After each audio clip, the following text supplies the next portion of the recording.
Okay, ladies and gentlemen, you're now reading Rowdy Sings the Blues, Chapter 7. So the day after I decided to transfer to Reardon, and after my parents agreed to make it happen, I walked over to the tribal school and found Rowdy sitting in his usual place on the playground. He was alone, of course. Everybody was scared of him.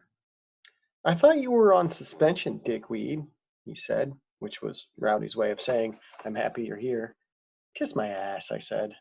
I wanted to tell him that he was my best friend and that I loved him like crazy.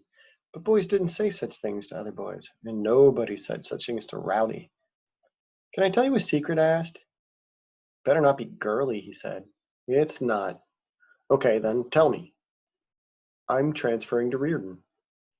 Rowdy's eyes narrowed. His eyes always narrowed right before he beat the crap out of someone. I started shaking. "That's not funny," he said. "It's not supposed to be funny," I said. "I'm transferring to Reardon. I want you to come with me." "And when are you going on this imaginary journey?" "It's not imaginary, it's real, and I'm transferring now. I start school tomorrow at Reardon." "You'd better quit saying that," he said. "You're getting me mad." I didn't want to get him mad. When Rowdy got mad, it took him days to get unmad. But he was my best friend, and I want him to know the truth. "I'm not trying to get you mad. I'm telling you the truth. I'm leaving the res, man. I want you to come with me. Come on, it'll be an adventure." "I don't even drive through that town. What makes you think I want to go to school there?" He got up and stared me hard in the eye, and then spit on the floor. "Last year, during 8th grade, we traveled to Reardon to play them in flag football. Rowdy was our star quarterback, and kicker, and middle linebacker, and I was the loser water boy. And we lost to Reardon by the score of 45-0. Of course, losing isn't exactly fun. Nobody wants to be a loser. We all got really mad and vowed to kick their asses the next game. But 2 weeks after that, Reardon came to the res and beat us 56-10. During basketball season, Reardon beat us 72-45 and 86-50. Our only two losses of the season. Rowdy scored 24 points in the first game and 40 in the second. I scored 9 points in each game, going 3 for 10 on the three-pointers in the first game and 3 for 15 in the second. Those were my two worst games of the season. During baseball season, Rowdy hit 3 home runs in the first game against Reardon and 2 home runs in the second, but we still lost by scores of 17-3 and 12-2. I played in both losses and struck out 7 times and was hit by a pitch once. Sad thing is, getting hit like that was my only hit of the season. After baseball season, I led the Welpinit Junior High Academic Bowl team against Reardon Junior High, and we lost by a grand total of 50-1. Yep, we answered one question correctly.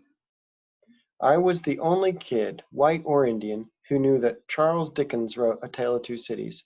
And let me tell you, we Indians were the worst of times, and those Reardon kids were the best of times. Those kids were magnificent. They knew everything, and they were beautiful. They were beautiful and smart. They were beautiful and smart and epic.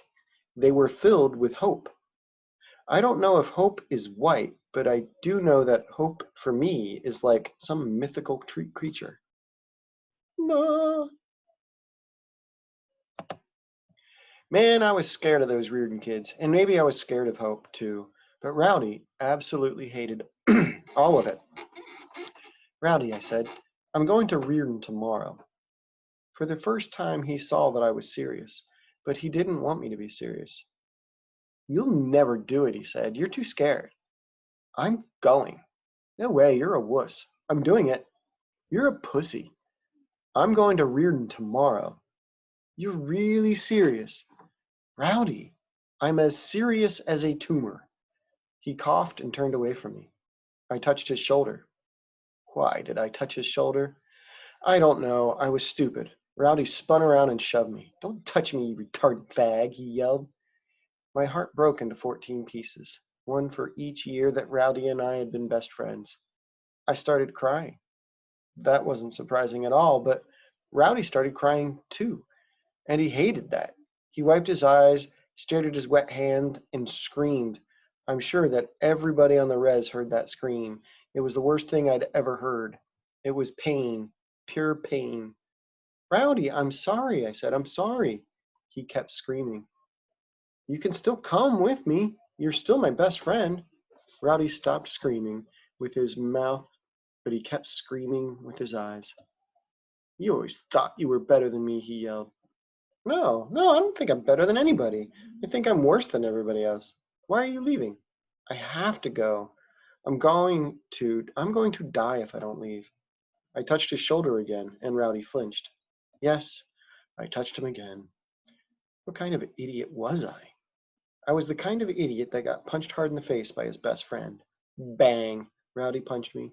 Bang! I hit the ground. Bang! My nose bled like a firework. I stayed on the ground for a long time after Rowdy walked away. I stupidly hoped that time would stand still if I stayed still. But I had to stand eventually, and when I did, I knew that my best friend had become my worst enemy.